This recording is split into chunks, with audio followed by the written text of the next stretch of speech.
दरम्यान गुणरत्न सदावर्ते यांनीही खासदार संजय पाटील यांच्यावर टीका केली आहे. पाहूयात ते काय म्हणाले. एकनाथ शिंदेनी राजकारणात काय मिळवलं, किती आयडिओलॉजिकली एकनाथ शिंदे फिट आहेत हे या गोष्टीवरून पुन्हा एकदा दिसतंय. तेच म्हणत असतो मी की माणसानं पक्ष चालवण्यासाठी आधी आयडिओलॉजिकली फिट असावं लागतंय. ही जर पक्षप्रमुख म्हणून छडी घेऊन सांगण्याची हिंमत असली पाहिजे. आज संजय दिना पाटलाला त्यांनी बोलवायला पाहिजेत होता, पत्रकारांसमोर उभं करायला पाहिजेत होता.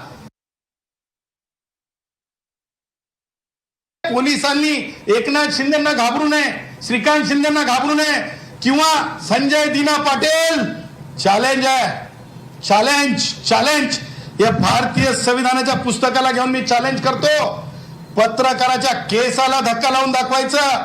आजचं जे मी म्हणत नाही, मी ते म्हणणाऱ्यांपैकी नाही, मी भुकरा थाक्या हे म्हणणाऱ्यांपैकी नाही मी.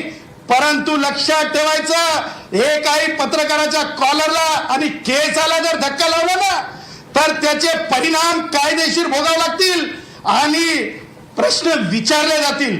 आणि जर प्रश्न विचारू नये असं वाटतंय ना, राजीनामा द्यायचा, घरात बसायचं, राजीनामा द्यायचा, घरात बसायचं. रिक्षेवाले भाऊ असताना तुम्ही कधी काळी सांगता की तुम्ही रिक्षेवाले भाऊ होते, पण आज पत्रकार ज्यावेळेस प्रश्न विचारत होते, मला माहित नाही बाकी चॅनलनी चालवलं की नाही, परंतु जे मला दिसलं तुम्ही अक्षरशः फिरलात, हिंदी माध्यमानं तर बोलला नाहीत. मला हे म्हणायचं नाही, गुराखी साहित्याप्रमाणे तुम्ही पळ काढला, तुम्ही पत्रकारांपासून या प्रश्नावर पळ काढला. अरे किती बोंब आहे. आणि म्हणून संजय दिना पाटलाचा मी बॉम्ब मारून त्यांचा निषेध व्यक्त करतो. ओ